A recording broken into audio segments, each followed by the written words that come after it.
What a great couple of days, right? And I am here right now representing my other hat. So most of you already know that I'm Executive Director of the Creative Coast, who put on Geekend. My other hat is that I am with SEDA, the Savannah Economic Development Authority. There's a few of them in the room. And I am Vice President of Innovation and Entrepreneurship. And while my job at the Creative Coast is about, I would call it economic gardening, cultivating this creative technology startup community here in Savannah, Georgia by helping entrepreneurs that are already here scale and grow their companies. My job at SEDA is about actually going out into the world and trying to get more great entrepreneurs to move here and grow and scale businesses here.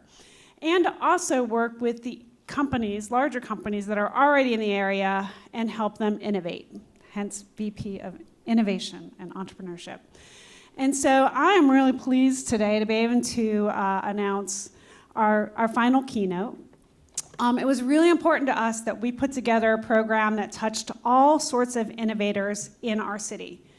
And that means entrepreneurs, and that means indie gamers, and that means people doing interesting things in logistics technology, and it means people innovating in the larger corporations as well, right? And so we wanted to have a special program and special speaker, a special keynote that really talked about innovation in these larger organizations and how to innovate. So I am very pleased to be the person that gets to introduce our final keynote. Her name is Cath Coetzer. She is the Global Innovation Portfolio Director with Coca-Cola. So America's loved brand, right? Who doesn't love Coke? And think about Coke. I mean, it's been around for probably over 100 years. Way more than 100 years, right? But it continues to innovate, right? It continues to touch our lives and speak to us as a brand. And so I think she's going to give an amazing speech. She's talked to us. She's been with Coke for over 20 years. She is truly a global citizen. Her career spans time serving people in 40 different countries. So she brings a global perspective to how she thinks about things. She is a recent transplant to the United States from South Africa. And she's also has one of my key things that we have passion about is empowering women, right? So I'm the founder of Startup Chicks. She is an advocate for women. She is an advocate for education. And one of the favorite things that I heard her say in a different talk was that life is not a rehearsal. So get to it. Without further ado, Cath Coetzer.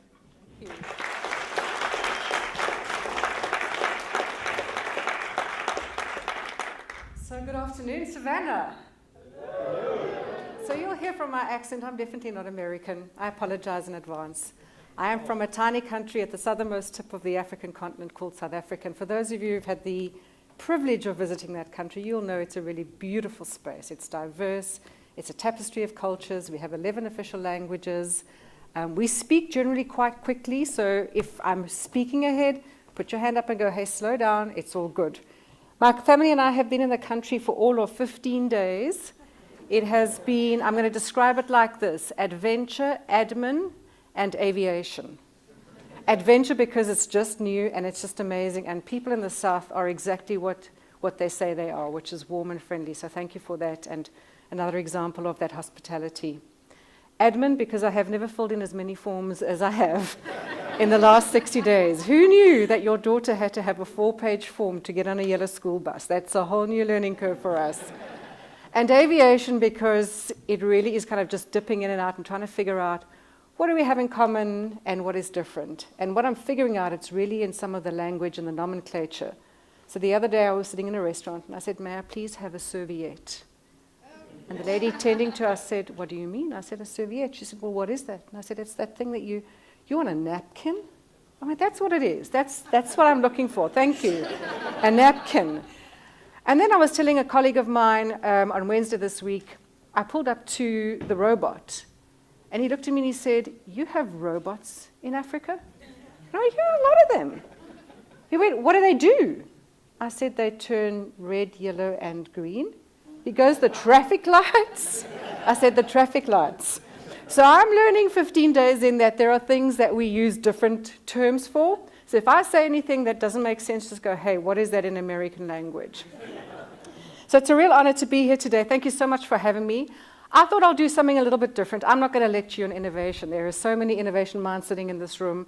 I've read the bios of everybody who spoke here. I've been so impressed by some of the stories that I've heard about and read about that I thought I'll just tell you a little story about a company that started somewhere really, really small and try and draw some parallels between what you guys may be thinking about and working on and this big enterprise that we now call Coca-Cola. So if that's okay with you, I'd like to get straight to that.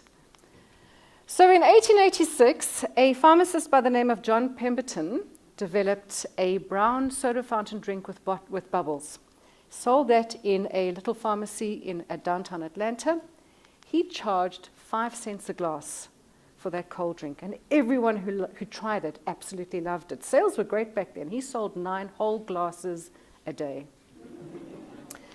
Little did he know that in 1987, his bookkeeper sat down to do a little bit of design work, put together a name, put together the logo, and he could hardly have known that a century and a bit later, that would be as iconic today as it was back then.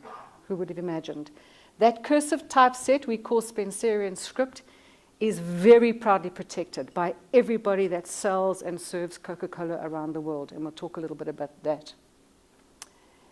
He sold that business for the tidy sum of $1 to another pharmacist called Asa Candler in the early 1890s, and the business grew tenfold. So much so that he sold his pharmacy, and together with his brother John, they established the Coca-Cola Company, and they patented the trademark in around 1896.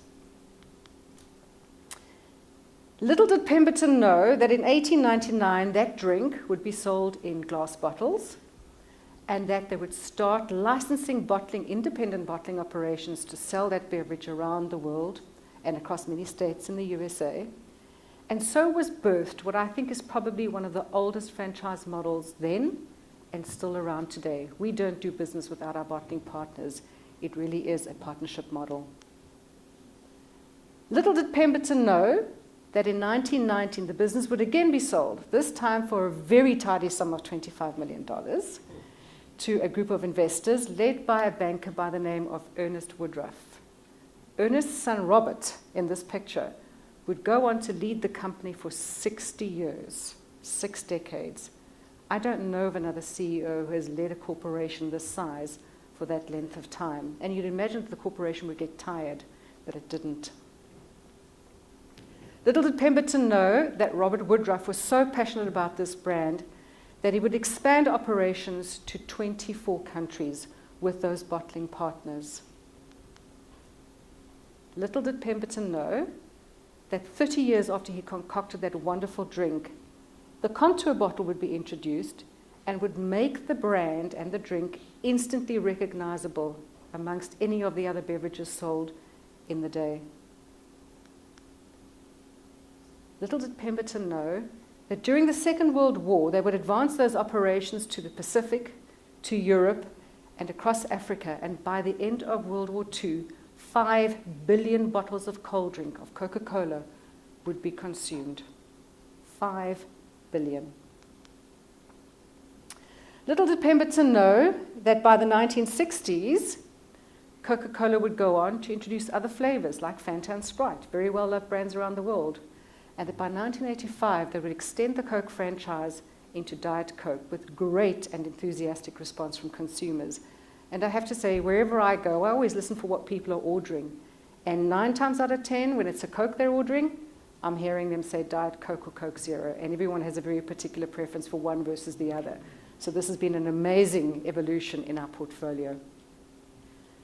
Little did Pemberton know that we would go on to develop a portfolio of brands across very many beverage categories, including juice, waters, iced teas, energy drinks, dairy brands.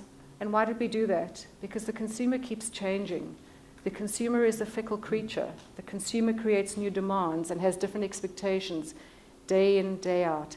And so the portfolio approach is the way that we make sure we stay current, but most importantly that we offer choice. so that every time someone reaches for a drink, hopefully it's something that they reach for from our portfolio. And we talk in the business about within arm's reach, and very recently we talk about within the click of reach, given the advent of the digital environment.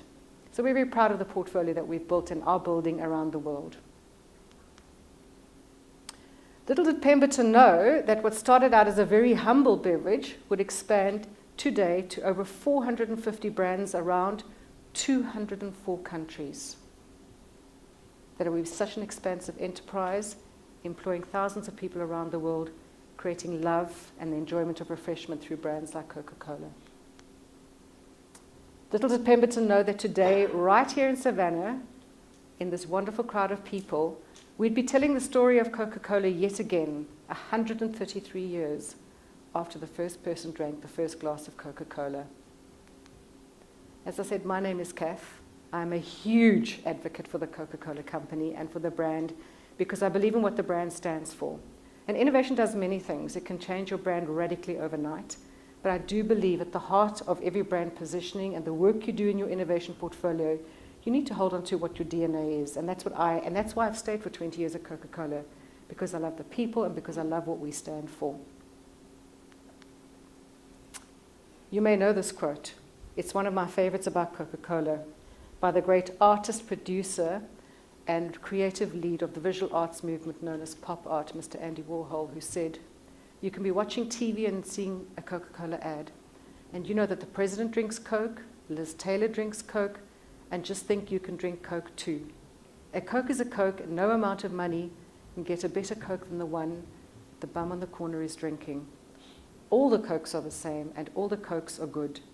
Liz Taylor knows it, the president knows it, the bum knows it, and you know it.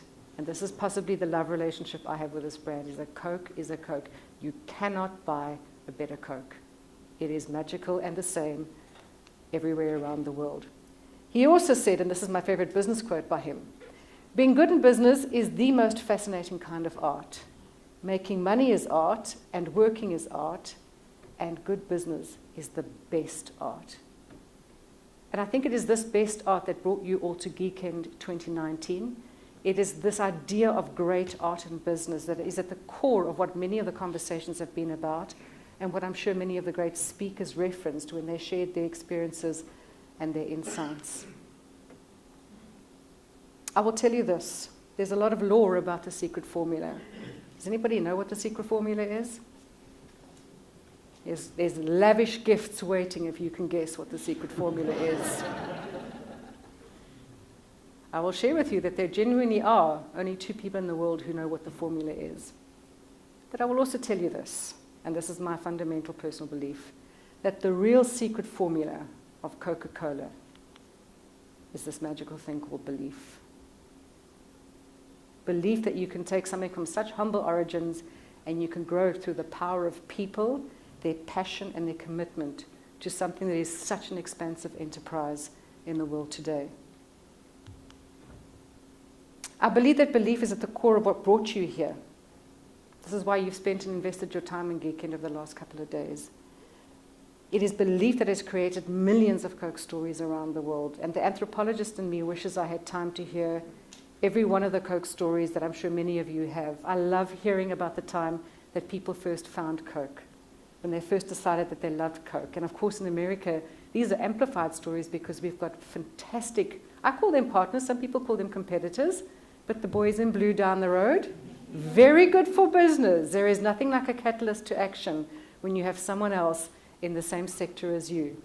I would love to hear your Coke stories. So if you'd like to share it, I would love to leave my email address, and please do share them with me. I'm trying to collect stories of Coke and finding Coke moments around the world. You came to Geekend this weekend because you believe strongly in ideas. You believe in shared experiences. It is your belief that grit, grind, and guts help you stay the course as you search for success. It is your belief that the collisions of minds and creative talent might seed the germ of an idea that takes you to the next level of success. It is the idea of belief. It is the capability of belief that I believe underpins every successful business. The 21st century consumer is an interesting creature, and I'm sure you've spoken about this consumer very often over the last couple of days. Winning with the 21st century consumer, in my mind, really is this balancing trick between art and science. Science is the acquiring of knowledge through data, and I'm sure you've had a lot of conversations about data over the last 2 days.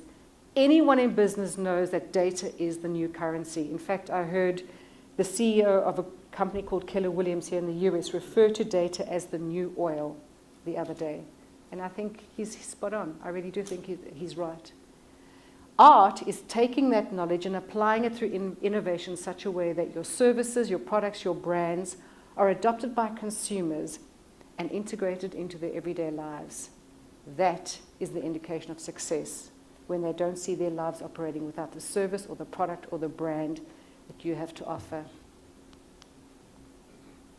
That belief, that art and science, has seen us grow a business around the world with something we now call a vision of a total beverage business. We want to be the company that has the right drink for everyone, across any drinking moment, across any drinking occasion. And we've moved. There was a time where in our company, if you didn't say Coca-Cola was your favorite drink, you'd be frowned upon. Today it's different. It's quite okay to say, my favorite drink is a water. You'll see I drink Dasani water. My favorite drink is Gold Peak tea. My favorite drink is a brand we launched 3 months ago in South Africa called Mejeo. It's a plant-based drink, very thick and viscous in its consistency, but acts like a meal replacement.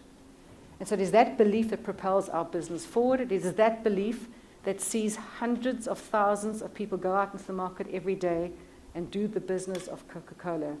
It is that same belief that drives our appetite for innovation, that sees us sitting down, just like you guys do, I'm sure, and think about what's the next best beverage we can bring to market. Do we win every time? Heck no. Do we have a lot of failure? Heck yes. We throw a lot of stuff at the wall, and we wait to see what sticks. But that's the beauty. That's the license to innovate, is the right to try something. If it doesn't work, pull it back and try again. That's when I think you've gotten into the DNA of innovation. Failing forward, failing fast, being agile. All the while protecting the specialness of Coke. When it comes back to it, we hold most proudly our origins. And I don't know if you've heard this statement. We use it often in our business. We say, we have the privilege of standing on the shoulders of giants. Have you heard that saying? And Pemberton was a giant. He just didn't know it. He had no idea that that simple drink would become something as profoundly huge around the world. Our CEO, James Quincy, was in a conversation with us about 3 weeks ago, and he said, he was chatting to a very successful businessman who said, people will tell you, seeing is believing. He says that's last century. The 21st century is all about believing is seeing. And I don't believe any startup, any innovation hub, anybody who takes any time to put an idea together to try something out in the world of consumers is not propelled by this very mantra, believing is seeing. I think it is belief that brought you here, belief that you can connect those ideas, belief that you can share those experiences, belief that you can be in the company of other people who think creatively like you do, belief that you can sit with people and go, how do I bring the art and science together? Belief that we can fail forward and we can fail fast. Belief that you can build the capabilities for success. Belief.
my simple message today is I can spend a lot of time talking to you about innovation, the theory of innovation, which I'm sure all of you know. But I would rather leave you with this thought, that at the end of all, it really is about the capability of belief. Don't stop believing. Never let self-limiting beliefs get in the way of your idea, in the way of your success. Get up every morning and fervently, passionately believe that what you've set your sights on, you will achieve. It's been a real honor to spend time with you today. I'd like to hear more about you. I want to leave some time just to take some questions, if you will. But to thank you for your time and to wish you an abundance of everything that drives and motivates you every single day. Please share your success stories with me. I love the startups. I love the entrepreneurs. I love everything people do in the space of thinking and bringing that art and science together. Thank you for your time. It's been a pleasure.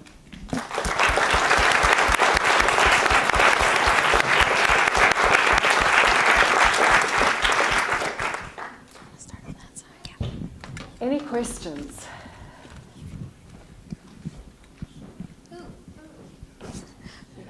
I've drank plenty of your energy drinks, but recently I've tried a brand called Celsius. And Celsius has a flavor called cola. And it made me start thinking about Coca-Cola. I'm wondering why you haven't thought about the idea of taking your regular Coca-Cola and creating an energy drink from the regular Coke. Is the term NDA known to all of you? I shall answer you, ma'am, by saying the following. A, very astute. B, watch this space. Thank you for that question. Yes, sir.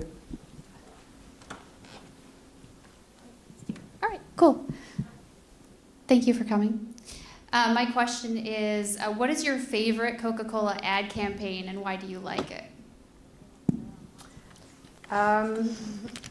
There's an archive in the building at the Atlanta office complex where you can literally see every piece of copy that was ever developed. But my favorite one comes from Africa. It actually comes from Morocco. And it's built on this insight that sibling bonds can be tremendously powerful when you need them to be. And the story plays out in the park. You may have seen it, where a young boy is being bullied by some other kids of his age. And he's drinking a Coca-Cola, and one of these bullies walks across and rips the Coke from his hand.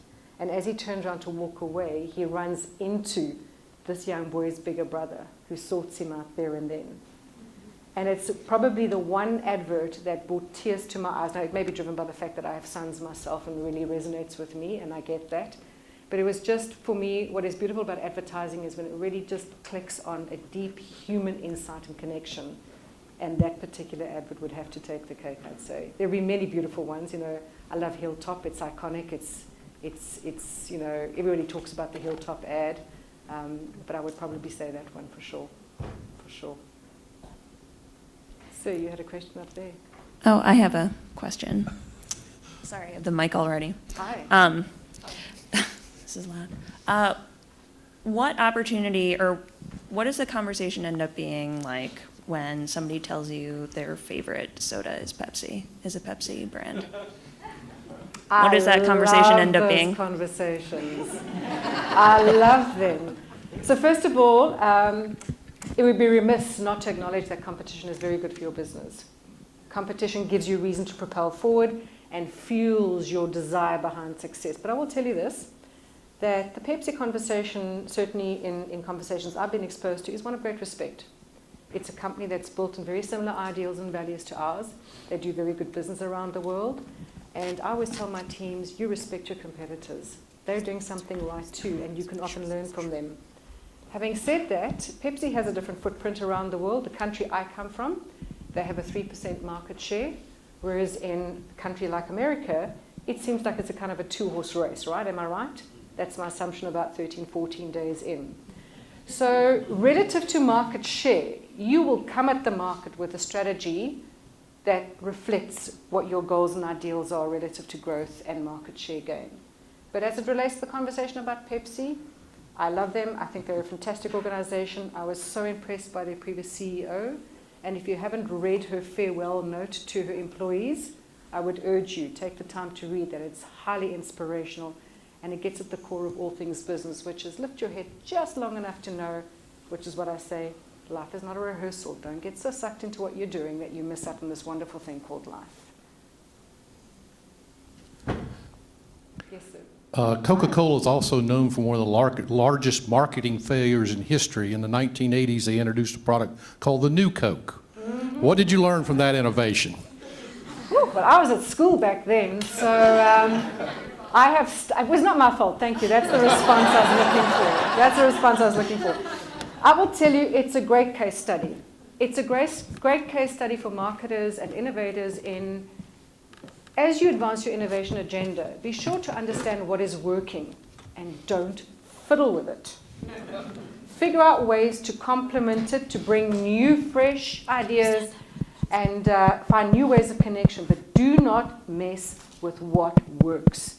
And in the Coca-Cola company, we love that story because it keeps us, it's a true north for us. It's every time we do a piece of innovation, I'll say to the team, what is the impact of this innovation going to be? Are you going to take away or are you going to add? If you're taking away, we're not doing it. It's as simple as that. We launch 8 brands every day around the world.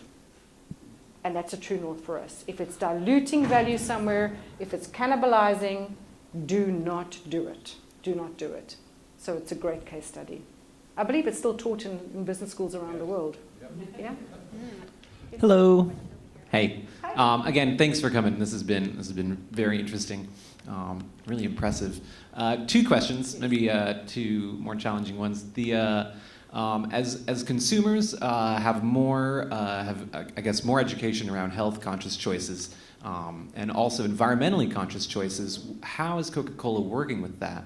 And I'd also like to really press on the second aspect of that is the environmental one, because it seems that different brands are sort of, the consumer is a fickle one, and we're definitely sort of going maybe away from the sugary drinks to different types of drinks, but drinks are still delivered in a thing, and how does that thing, what is Coca-Cola doing, and how are you, I guess, talking about that? What's the story around that?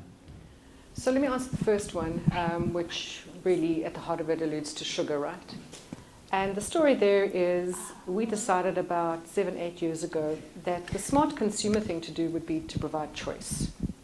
And there were many conversations on what choice might look like. Might it be Coke without a sugar? Might it be something that's not a Coke? And very quickly we realized after doing huge amounts of qualitative and quantitative research that really what you wanted is you want to give the consumer the right to decide for themselves. They want to be able to walk up to the cold bank and go, today I want Coke Original. Today I feel like a Coke with less calories. Today I feel like Coke with a flavor. Today I feel like Coke with 0 calories. And the minute you take away the right to choose is when the brand gets into a difficult space. And so our strategy very explicitly has been about choice. And I love that. I love that because I think every consumer has the right to choose what they digest, what they intake every single day. Notwithstanding, we're doing a lot of work around understanding how do we make sure that we bring more functional benefits to our beverages. That's why we have done work in water. That's why we've done work in juice. That's why we do work in dairy and multiple other segments and categories. So we'd like to present to the world a portfolio that allows you to choose the right beverage for you at the moment that you want to consume it for the reasons you want to consume it. Second part of your question. We take our role as responsible corporate citizens very, very seriously. Do I believe we have work to do? Yes. Do I believe we're doing that work? Yes. Do I believe we've finished that work? Not by a long shot. And so whether you're having conversations around biodegradability, recycling, creating an ecosystem around recycling, and the use of plastics, this is core to the business and the conversation and narrative every single day. I think the magic is when industry gets together and says, how do we put the power of 1 and 1 such that 3 is the outcome? And we are the very first people to admit that we derive value and benefit from the societies and the communities in which we do our business.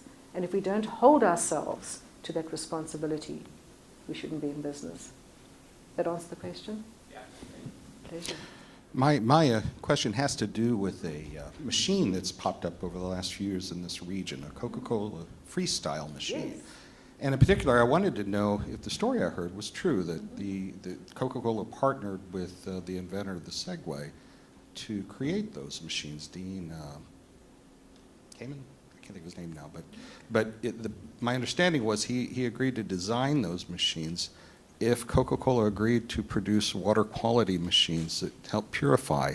And I wondered whether or not that's Coca-Cola's take on that, and whether or not those machines have populated throughout the world. So the simple answer is I really don't know. I would not be surprised, and I'll tell you why. In the team that I've come to work in now, we have an external technology acquisition platform, which means we do a lot of work with people in the techno space. And so we do derive cues and insights from people working in completely different tech industries to ours. The freestyle machine really comes from a space and a strategy around personalization. We had a lot of feedback from consumers which went something along the lines of, I love the beverage, but can I fiddle with it a little myself? Can I add a little bit of this, a little bit of that? And so that's what the freestyle machine seeks to do. Personalization is going to guide the way of all brands and services in the next 30 years. And freestyle was our first attempt at doing that. There's a lot of work we're doing in that space. So I would certainly like to go and find out if that story is true, because that's a beautiful story if it is, right? Yeah, I'll definitely go and find out. It would not surprise me, because we talk to a lot of people, and it would surprise you, the people we talk to in the industries we converse with. Very broad range of industries, completely outside of the beverage space, because people are thinking about these things, delivery systems, personalization, convenience, and the likes. I wanted to follow up with his question, because I was a student at Savannah State when we started a recycling program, and Coca-Cola has grant funding to help start recycling programs at local communities and for events, which extends to campuses. In an environment where you're not there yet with the sustainable products, but they're coming, what would you say to a city like Savannah to take initiative to work with a Georgia-based company like Coca-Cola to help offset those challenges? How do you get power in a Savannah to say, hey, what can we do to build this relationship, this collaboration with Coca-Cola to do that? I know that was a big question, but That's a great question. Yeah. So the way I always answer questions like that is, in every area around the world, we have a local Coca-Cola bottling partner. So you have a bottling partner here that provided the product here today. And so if there's nothing going on in this space, the first call I would make would be to the local bottling partner, because they in turn work with us. So we're headquartered in Atlanta, and we have a number of HQs around the world. But I would start there, because ultimately that's where the magic happens. It's through the efforts of the guys on the ground that are doing the distribution, doing the sales, and who can do the recycling efforts through the platform of our reach and that scale, that I think that's where the conversation needs to start. And if it's not a successful conversation, then absolutely reach out to the Coca-Cola company based in Atlanta. Okay. Yeah. Hi. You said in your presentation, I believe you said fail forward and fail fast. Yes. In a global company like Coca-Cola, I would think you have many more resources to recover. What advice would you give to smaller entrepreneurs? What is there a time frame for fail fast? When do you make that snap judgment and go, we've messed up, we need to pivot? So if I knew the answer to that, I would have written a best-selling novel. I'll tell you this. I acknowledge that I work in an enterprise where we have a lot more dollars to do the kind of exploratory work that we do, to understand where things stick. But I think ultimately, my view on strategy is just choice. It's understanding what the options are, picking the one that you think has the highest likelihood of success, and monitoring it. I think the thing I've learned most in my innovation roles is people will throw things at the market, and then they'll walk away because life carries on. I think when it's in the market, that's when you start to watch, and you watch closely for the first 30 days. You watch even more closely for the next 30 days. And by end of 90 days, you should have an informed point of view on the traction or lack of traction of what you're trying to do in the marketplace. And then you take some decisions. You either pivot in a different direction or you pull it out. I think a lot of the dollars are wasted because we take too long to react to that which is not working. And we don't connect them strongly enough to the very consumer insight we were leveraging when we went to market with the idea, the brand, the service, the product, whatever the case may be. So I think a lot of it is just the discipline of post-launch review and post-launch monitoring. to help? Hi. Yes, Warren Buffett and Berkshire Hathaway are savvy investors in Coca-Cola, have been for decades. Mr. Buffett is quoted as saying, if you gave me $100 billion and said to take away the soft drink leadership of Coca-Cola in the world, I'd give it back to you and say it can't be done. In your opinion, how does Coca-Cola maintain that leadership in the world?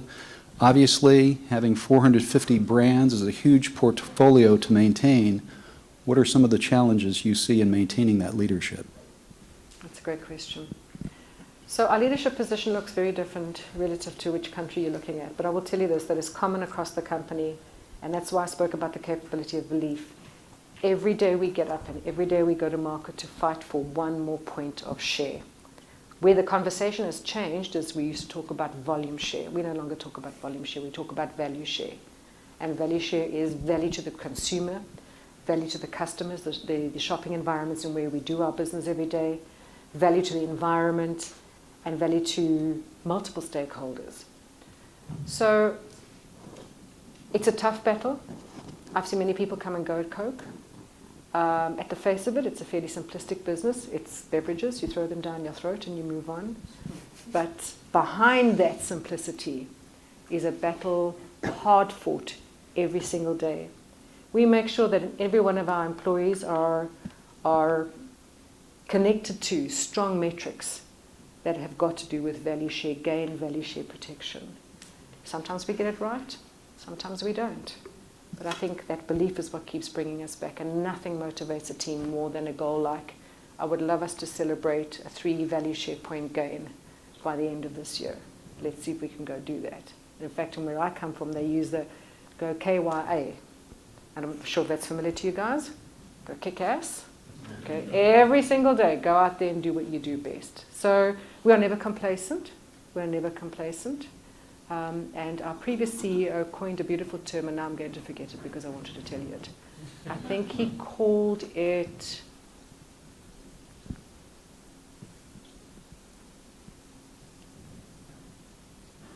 I think he said it was uncomfortable leadership.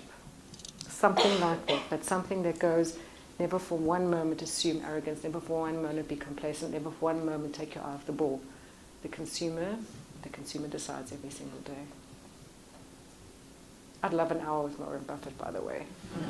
I would love an hour to pick that brain. He is phenomenal. Does that answer the question? Thank you. Hi. Welcome to America. What would you say to, as head of the innovation portfolio, what would you say to this organization of collective entrepreneurial and creative minds to get some sort of attachment or eyeballs from their products and services to enterprise-grade companies and clients like Coca-Cola? As an accessibility? Mm-hmm. I think there are a lot of forums where certainly corporations like Coke are starting to do work with a lot of startups. The role I came from in South Africa, we set up a team where all we did every day was go out and talk to startups, talk to entrepreneurs, go, what are you guys working on? How do we partner? How do we learn from each other? So I would say a big push for me would be this thing called collaboration, which people use very loosely. But for me, real collaboration is getting into the room, taking the time out from your corporate activities, working with great minds like people in this room and go, is there something we could do together? If we can't do it together, can we at least learn from each other? I like to use the example of the pharmaceutical industry. I like to use the example of beauty care industry. You know, they do things that are arguably very, very disassociated with the work that I do. But they're doing work that leaves us so many clues. And I love that statement about life leaves you clues. But life leaves you clues when you're having collisions and when you're having conversations. So if you're a small startup, if you're someone with an idea, I would find out in the corporate environment around you who is doing what we call VEB work, venturing and emerging business. Because any smart enterprise today is having those conversations for the benefit of all stakeholders.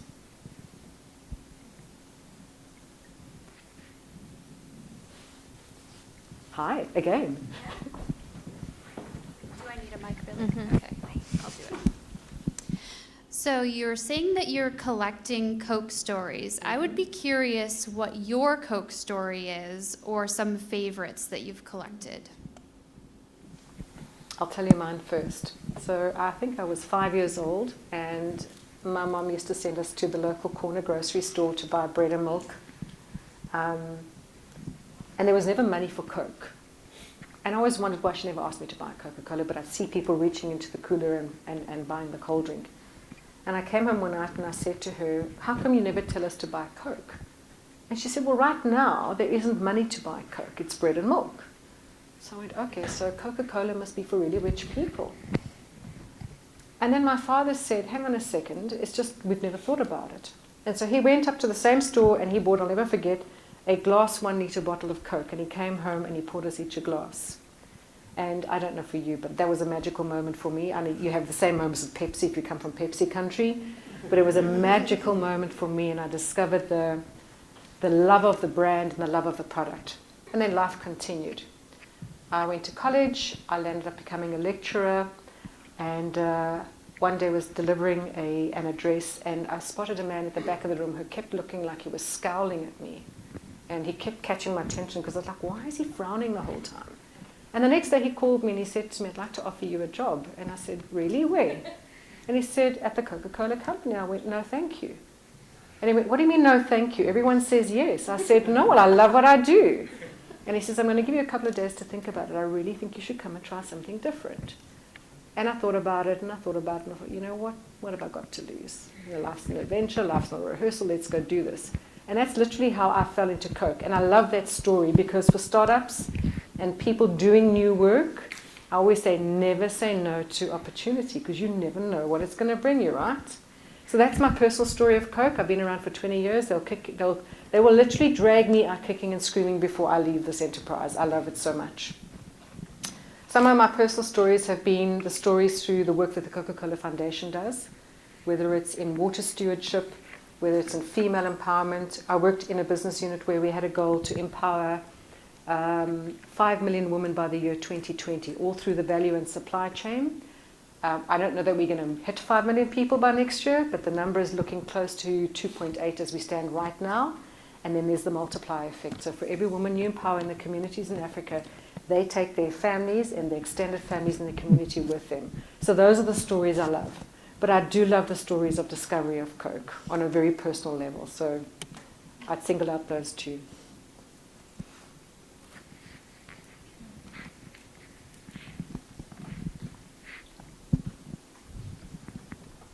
Thank you so much for your time.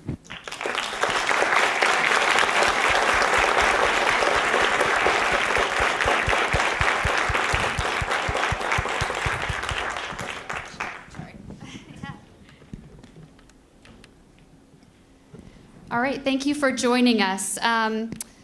Your program says that we're going to, is this working still? All right, cool. I guess I'm too loud. So your program says that we have a special announcement, and that's what I'm doing now, so.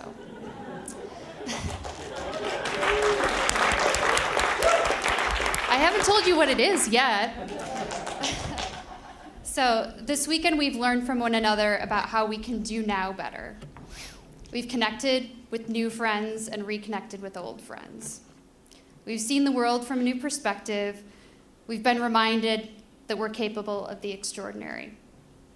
We've done these things and we've done them together.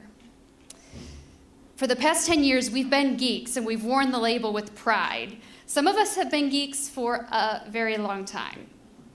We have niche interests that we study to the point of obsession. We're early, sometimes unfashionably early adopters. We imagine and believe in the world that we want to live in. We are awesome. And that, of course, is the thing about geeks. When geeks grow up, they become something else. They become movers and shakers, the havers of ideas, the executors of plans.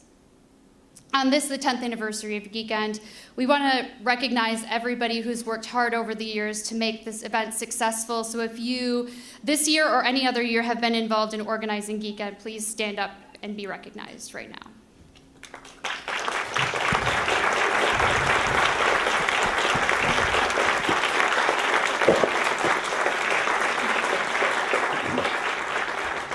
Amazing, thank you. So I especially want to recognize my colleague Jen Bonet, who, for her vital role in raising money so that we could have resources to have this event, among the many other ways that she contributed. Thank you, Jen, for going out there and getting people invested in this event.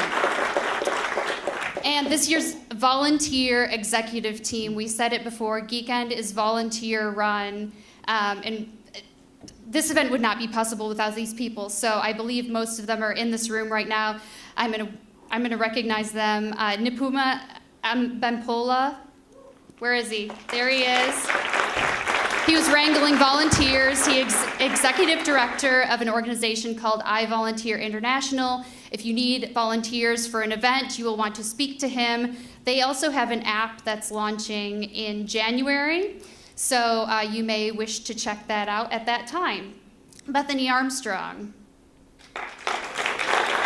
She is the design genius, brand genius. All of the visuals you've seen at this event are her brainchild. She is amazing. Brian Canada and Malcolm Howard, who ran the arcade and made it happen. Where are they? All right. Clinton Edminster, who chaired the Geekend Scholars Program and helped out in countless other ways. I can't even list them all, so thank you, Clinton. Janie Gray. So Janie rules. Janie coordinated this event. She show ran this whole time. She has been working so hard. I'm tearing up. I feel so privileged to have worked with you on this event. Thank you.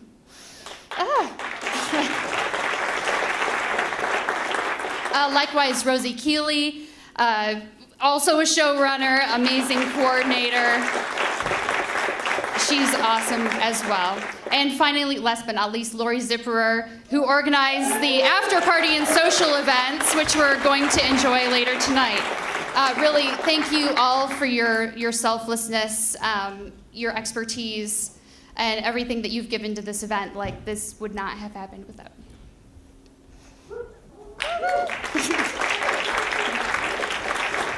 So we've been saying that we have something to share with you. And indeed we do. So just as the identity of geeks has changed over time, so has Geekend. As this event has grown, Geekend has become something else. The combined executive teams from 2018 and 2019 have been working on this process for the better part of the time since last year's Geekend to discover Geekend's next phase.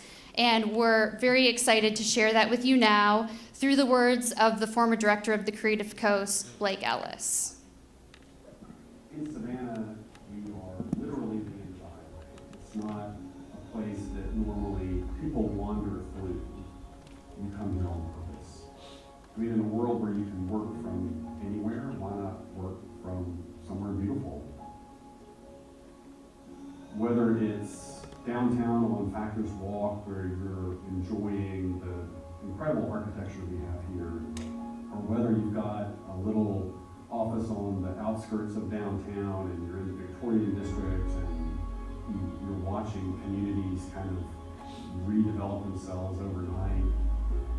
Maybe you're out on the islands and your commute involves incredible marshes and all kinds of wildlife. It's really awesome to go to work in a place like this. It's not easy being an entrepreneur to start with, and it's harder to do it when you don't fit the mold or do it the way that you're supposed to do it or the way everybody else does it. You're sort of stacking the deck against yourself by choosing to be off the beaten path, by choosing your quality of life over other criteria that people might have or that investors might suggest to you that you might ought to have. A Savannah entrepreneur is determined, creative, very much a doer.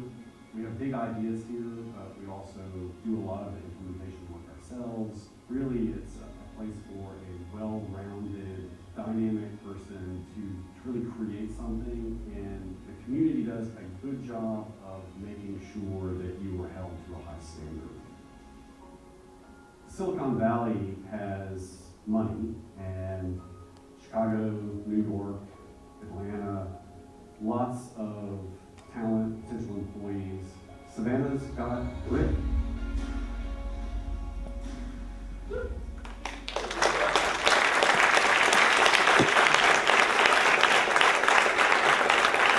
So take note, this is a historic moment. You are bearing witness to Geekend's graduation. In 2020, we'll celebrate innovation in business, technology, and the arts at the first GRIT conference.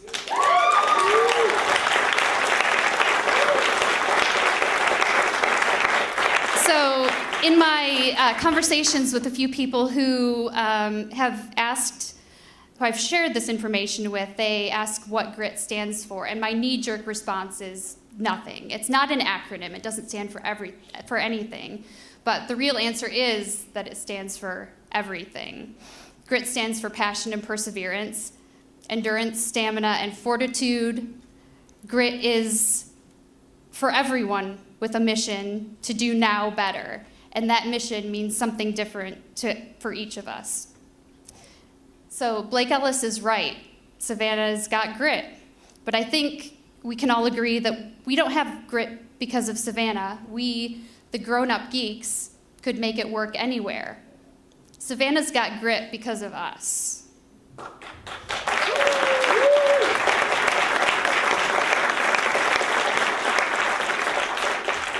So we are eager to celebrate Savannah style and have a drink with you all. We are headed to Service Brewing for an after party, and we'll leave here a little before 6. Prior to that, I want to introduce, is Rachel here from Hargrave Fiber? So I won't introduce her, but I'll say that the happy hour immediately following this event is sponsored by Hargrave Fiber, and I assume they will be around at some point to speak with you. In closing, on behalf of the 2019 executive team, on behalf of the Creative Coast, thank you for sharing this occasion with us, and we're looking forward to seeing what happens next.